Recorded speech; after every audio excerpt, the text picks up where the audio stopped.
saya menyampaikan tentang ibadah di 10 awal Zulhijjah. 10 awal Zulhijjah ini disebutkan dalam Quran. A'udzubillahi minasyaitonirrajim. Wal fajri walayalin ashri wasyaf'i wal watri. Wal fajri demi waktu fajar, walayalin ashri 10 malam. Yang dimaksud 10 malam itulah dia 10 hari 10 malam awal Zulhijjah. Dan hari ini sudah masuk tanggal 1 Zulhijjah. Yang tak tahu hari ini 1 Zulhijjah, saya kasih tahu. Hari ini sudah 1 Zulhijjah. Apa amal yang paling bagus? Amalan 1 Zulhijjah ini hadisnya dalam kitab Sunan Nasa'i. Yang meriwayatkannya istri Nabi langsung, namanya Hafsah, Sayyidah Hafsah. Yang paling bagus adalah puasa. Nabi tak pernah meninggalkan puasa 10 awal Zulhijjah. Tapi saya tak puasa. Ustaz menyampaikan puasa. Iya, puasa paling afdal. Kenapa Ustaz tak puasa? Karena mau berhadapan dengan Pak Kepala BKD. Tapi besok tak ada tawar-menawar. Besok tak ada tawar-menawar. Besok kami pagi sosialisasi ke Bang Riau Kepri. Mohon maaf Bang Riau Kepri, walaupun kalian sudah siapkan nasi, kami tak bisa makan besok. Besok puasa, karena besok hari Kamis. Kalau hari ini dikasih tahu memang dari sekarang, supaya mereka tak masak malam nih. Mereka pasti tahu karena kan nonton ini streaming. Bukan dong tanggung streamingnya. Biasa streaming remaja masjid, ini streaming langsung Menkominfo. Jangan lupa subscribe, like and share. Nah, jadi Bapak Ibu yang hari ini tak puasa tak apa-apa, tapi besok puasa. Yang besok puasa itu dapat pahalanya 3. Pertama, qadha'nya lunas. Kemarin kan ibu-ibu kan tinggal puasa 7 hari kan?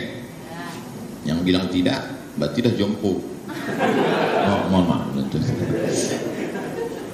7 hari tinggal tuh mesti diqadha. Kemarin pas Idul Fitri mau qadha tak jadi-jadi. Mau diqadha kue bangkit pula masih banyak. Mau diqadha kue kaleng pula masih banyak. Mau diqadha toples penuh. Tak jadi. Maka besok kesempatan. Qadha'nya lunas, dapat pahala puasa Kamis, dapat pahala puasa awal Zulhijjah. Insya Allah 3 hari bisa. Kamis, Senin, Kamis 3 kali. Yang bisa 10 hari mantap, teruskan. Tapi Pak Ustadz, ada Ustadz yang ceramah itu katanya puasa di 10 awal Zulhijjah itu hadisnya nggak ada. Yang meriwayatkan istri Nabi. Tapi ada hadis lain, riwayat Aisyah. Aisyah mengatakan Nabi nggak puasa. Ini masalah ini. Satu hadis Hafsah mengatakan Nabi puasa. Hadis riwayat Aisyah mengatakan Nabi tidak puasa. Itulah makanya jangan baca sendiri, bingung sendiri. Berguru ke Google ya bingung. Maka baca keterangan Imam Nawawi. Kata Imam Nawawi, yang dimaksud Aisyah, Sayyidah Aisyah, Nabi enggak puasa kalau sedang musafir. Musafir tak puasa, karena tak baik sedang musafir itu kita puasa. Nah itu juga jadi alasan nanti Bapak Ibu BKD mana tahu ada tugas luar kota, pas hari Senin hari Kamis kok puasa? Musafir. Kalau saya diajak orang makan, saya tengok dulu, kalau kira-kira saya membayar, saya bilang saya musafir. Puasa. Jadi kalau tengok nampaknya agak dia, Ustaz puasa? Tidak. Itu namanya cerdik pandai. Nah, bagi yang tak bisa puasa, waktu saya cerita puasa sunat, meleleh air mata bapak itu menangis. Bapak nangis kenapa? Buah pinggang saya sudah dicakup 1 Pak Ustaz di Malaka. Kata dokter di Malaka tak boleh puasa karena buah pinggang sudah tercabut. Yang sakit mah akut itu pun tak bisa puasa. Yang sakit gula darah akut tak bisa puasa. Sikit-sikit suntik, sikit-sikit suntik. Asal tak bawa jarum suntik, pucat muka. Maka jangan lagi puasa, banyak sholat sunnah. Pagi sebelum berangkat sholat duha. Sholat duha kan jam 9 Pak Ustaz. Jam 9 itu afdalnya. Mudah cara ngukur duha. Maghrib Pekanbaru sekarang 6.30, maka 6.30 pagi sudah bisa duha. Jadi sebelum berangkat kemari duha dulu. Saya tadi sebelum berangkat kemari duha. Usolli sunnatan duha raka'ataini lillahi ta'ala. Allahu Akbar. Ayatnya wad duha. Tak hafal wad duha kulhu. Kulhu pun tak hafal, kau masuk Islam kapan? Jangan sepelekan mu'alaf. Mu'alaf itu dosanya tak ada, bersih. Lalu kemudian sholat sunat witir. Sebelum tidur malam usahakan witir, supaya kita sebelum tidur tuh bersih. Dulu mak-mak kita kan ngasih tahu, kau sebelum tidur cuci tangan, cuci kaki. Mak-mak zaman sekarang mesti lebih hebat. Nah, kau sebelum tidur wuduk dulu. Mak-mak dulu tak ngaji, cuci tangan, cuci kaki, makan obat cacing. Mestinya wuduk dulu, habis wuduk sholat witir. Nanti bangun malam tahajud saja, tak usah witir lagi, karena tak boleh 2 kali witir dalam semalam. Sholat sunat hajat, sholat sunat tasbih, sholat sunat mutlak, sholat sunat qobliyah, sholat sunat ba'diyah, sholat sunat istikharah, sholat sunat tasbih. Inilah masanya dibanyak-banyakkan. Saya Pak Ustadz puasa tak bisa, usus sakit. Oke, bisa sholat. Sholat sunat pun tak bisa, lutut pula sakit. Jadi kalau gitu apa? Banyak baca Quran. Baca Quran pun tak bisa Pak Ustadz. Asal dibuka Quran meleleh air mata.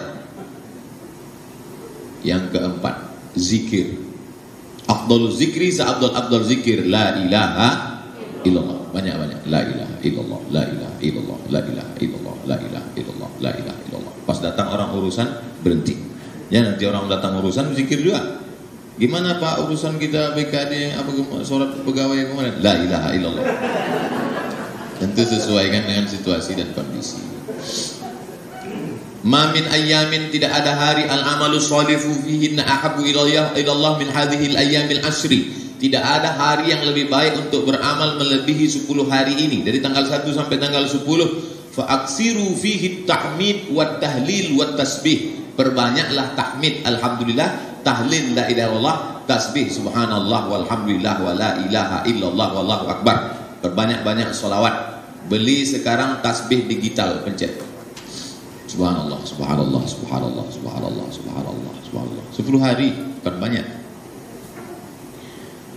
Puasa, tak bisa puasa, sholat sunat. Tak bisa sholat sunat, baca Quran. Tak bisa baca Quran, zikir. Tak juga bisa zikir, hati sudah tertutup. Khatamallahu ala qulubihim wa ala sam'ihim wa ala absarihim ghishawa. Sedap berceramah di BKD. Rasa-rasa di dekat akuatik. Akuarium zaman sekarang ini. Akuarium zaman sekarang itu ada yang memancing dalam. Saya seumur-umur baru ini ceramah di sini. Masya Allah. Sampai mana tadi? Hilang pula Bang. Nah, masuk tanggal 9. Tanggal 9 Zulhijjah itu jangan sampai tak puasa. Yukaffirus sanatal madiyata wal baqiyata. Puasa tanggal 9 menghapuskan dosa setahun yang lalu dan setahun yang akan datang. Mudah-mudahan umur kita sampai 30 Juli nanti insyaallah. Yang ulang tahun 30 Juli, mantap, makan bolunya malam. Enak puasa. Nah, hari Kamis itu nanti niatnya terserah. Kalau ibu bapak mau mengqadha puasa tetap niatnya qadha. Tapi yang sudah tak ada dah lunas semua, niatnya tetap puasa Arafah. Aku niat puasa Arafah lillahi ta'ala. Itulah untungnya yang suaminya kerja di BKD. Dia dengar ceramah, sudah ngaji, nanti ibu-ibu istrinya di rumah diingatkan, kau puasa. Tapi kalau ibu yang kerja di sini lakinya Fir'aun, kesian deh lu. Mudah-mudahan bapak, tapi saya yakin walaupun bapak itu tak hadir di sini, dia sedang streaming di sana. Waktu dibilang Fir'aun tuh senyum-senyum dia. Macam-macam nyebut aku nih gitu ya. Tapi aku dulu, aku sekarang tak Fir'aun lagi dah gitu ya. Mantan Fir'aun. Dia sudah taubat nasuha. Kita doakan supaya bapak-bapak itu taubat nasuha. Banyak juga. Dah habis 1 sampai 8 dah, 9 udah. Sekarang masuk tanggal 10 hari Jumat pula. Tanggal 31 Juli hari Jumat, itulah 10 Zulhijjah. Tadi kata Ustaz puasa 10 hari. Ya, mana boleh puasa tanggal 10 Zulhijjah? 10 Zulhijjah tak boleh puasa. 11, 12, 13 tak boleh. 1 Syawal tak boleh. 5 hari ini tak boleh puasa, haram. Allah tu Maha Adil. Dibuatnya dapat pahala puasa tapi tak puasa. Nah, ini bisa jadi teka-teki silang. Sebutkan hari yang dapat pahala puasa tapi tak puasa. Nah, tak tahu kok kan? Tanggal 10 Zulhijjah dari habis subuh itu tak ada makan apa-apa. Jangan makan, jangan minum. Itu beda Idul Fitri. Idul Fitri begitu bangun subuh langsung buka. Kenapa? Lapar tak sahur. Idul Adha tak ada makan apa-apa. Makanan pertamanya pagi Idul Adha adalah hati hewan kurban. Ambil, cuci, basuh, jangan sampai kena darah. Darah itu najis. Semprotkan limau. Tak ada limau mama lemon. Nah, habis itu cuci, basuh, janganlah pula begitu. Kasih garam, bakar-bakar sedikit, makan. Itulah makanan yang pertama. Sunnah tak makan dari pagi. Makanan pertama hati hewan kurban. Nah, alhamdulillah Pak Ustaz, saya dari pagi tak ada makan, tak ada minum. Tapi udah 3 batang. Tak bisa. Mesti apapun tak ada masuk. Macam orang puasa, lengkaplah puasanya 10 hari. Fatamma miqatu rabbih arba'ina lailah. Sempurnalah munajatnya kepada Allah 40 hari 40 malam. Tapi 10 hari 10 malam, Zulhijjah 30, Zulqa'dah 30, Zulhijjah 10. Itulah munajat Nabi Musa 40. 40 angka kesempurnaan. Makanya orang kalau sudah umur 40 itu sempurnalah dia. Life is beginning at 40. Hidup baru dimulai pada umur 40. Petualangan, new adventure. Lalu kemudian tanggal 10 itu yang paling afdal, sholat Idul Adha. Tahun ini kalau tak boleh sholat Idul Adha di rumah saja, sendirian. Pakai khutbah Pak Ustaz. Sendiri siapa jamaahnya pakai khutbah pula? Takkan awak berkhutbah awak mendengar. Yang pakai khutbah itu kalau bertiga. Bapak jadi imam, bapak khotib, makmumnya, ibu itu anak 2 orang. Nah, itu bisa. Jadi kalau ada makmum 3 bisa ada khutbah. Allahu Akbar, Allahu Akbar, Allahu Akbar. Allahu Akbar, Allahu Akbar, Allahu Akbar. 9 kali takbir khutbah pertama. Allahu Akbar, Allahu Akbar, Allahu Akbar kabira. Alhamdulillah katsira. Wa subhanallahi bukratan wa asila. Wajjahtu wajhiya alladhi fatara samawati. Kata anak di bawah, ya itu iftitah. Saking grogi, lupa gitu. Apal pula anak itu lagi. Oleh sebab itu, maka khutbah Idul Adha ini sama macam khutbah Idul Fitri. Rukunnya 5. Alhamdulillah, selawat, ayat, wasiat takwa, doa, duduk. Makanya nanti kalau mana tahu mendadak jadi khotib pegawai BKN, disiapkan mimbar, siapkan kursi situ. Karena duduk antara 2 khutbah itu duduk sejenak. Kalau tak ada kursi di mana mau duduk? Tak mungkin mencangkung. Nah, setelah itu barulah selesai khutbah, ambillah kambing tadi. Kambingnya akranaini, bertanduk. Jangan potong kambing tak bertanduk. Kenapa? Kambing belum akil balik. Dagingnya lembek. Orang makannya jijik. Kita kalau sedekah tuh kasih daging yang paling berkualitas, paling mantap. Akrona ini bertanduk. Setelah itu pula barulah amlah ini, putih bersih, kambing yang paling disukai, disembelihlah. Bismillahi wallah, hadapkan ke arah kiblat. Mana kiblat kita? Sana kiblat. Kepala kambing itu di sebelah kiri. Arahkan ke kiblat. Bismillahi wallahu akbar, Allahumma taqabbal min fulan bin fulan. Motongnya dari bawah ke atas. Dari bawah tarik ke atas. Karena kalau dari atas ke bawah darahnya ke muka.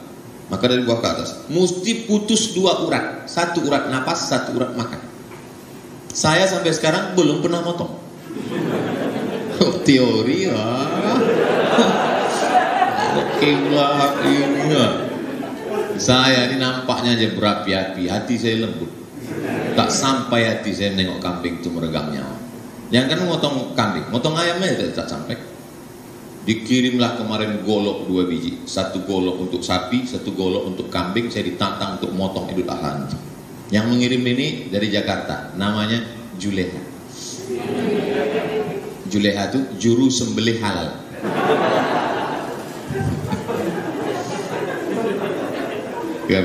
Sekarang sudah ada namanya Juleha. Jadi rupanya banyaklah sekarang orang ini menyembelih tak halal. Dipotonglah kambing pakai pisau tumpul. Meregang nyawa kambing itu. Kata kambing kalau belum serius tak begini ceritanya. Idza dzabhtum fa ahsinuz dzabha. Kalau menyembelih, sembelih dengan baik. Wa idza qataltum fa ahsinul qitlah. Kalau membunuh, bunuh dengan baik. Falyuhidda syafratahu, tajamkan pisaunya. Pisau saya ini yang dikasih hadiah Juleha ini standar ketajamannya 12.000.